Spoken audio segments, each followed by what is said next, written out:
Civil ড্রেসে পড়া লোক বলে যে জামাতের বিরুদ্ধে কথা বলা যাবে না। এইসব বিষয়ে আমরা রিটার্নিং অফিসারকে, অ্যাসিস্ট্যান্ট রিটার্নিং অফিসারকে জানিয়েছি।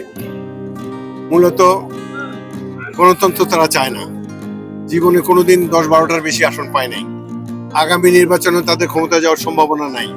এটা উপলব্ধি করেই তারা নির্বাচন পণ্ড করার জন্য দু একটি বাহিনীর সহায়তা নিয়ে, সন্ত্রাসী বাহিনী নিয়ে, অনেক অচেনা লোক এখন দেখা যাচ্ছে বিভিন্ন এলাকাতে, অচেনা ফেস দেখতে পাচ্ছি। নির্বাচনে তারা ফন্ডুল করার জন্য চেষ্টা করবে। এর মধ্যে প্রতিবেশী রাষ্ট্রের ইঙ্গিতও এখানে রয়েছে। বাংলাদেশের জনগণ স্বাধীনতাকামী। আমার দৃঢ় বিশ্বাস আগামী নির্বাচনটি আমরা জনগণের চাপেই সুষ্ঠু করে নেব। কোনো ধরনের বিশৃঙ্খলা কাউকে করতে দেব না। আমি দৃঢ়ভাবে আশাবাদী, ইনশাআল্লাহ বাংলাদেশ একটি গণতান্ত্রিক রাষ্ট্র হিসেবে আগামী দিনে বিশ্ব দরবারে মাথা উঁচু করে দাঁড়াতে পারবে। এই সরকারের আয়ু আছে আর 3-4 দিন। এখন বিশৃঙ্খলা করা ঠিক নয়। কথায় কথায় শাহবাগ চত্বর ঘেরাও করে রেখে জনগণকে কষ্ট দেওয়ার প্রয়োজন নেই। বহু মানুষ হাসপাতালে যেতে পারে না।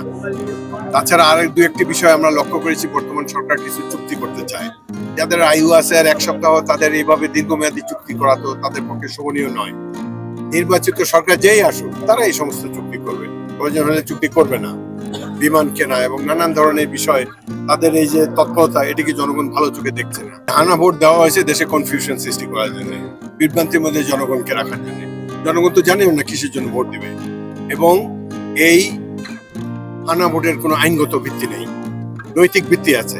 এবং যেহেতু আমরা জুলাই সনদে সই করেছি, বিএনপি আমরা না ভোট দেব, কিন্তু রাষ্ট্রের সংবিধানের সংস্কার করতে পারে নির্বাচিত প্রতিনিধিরা।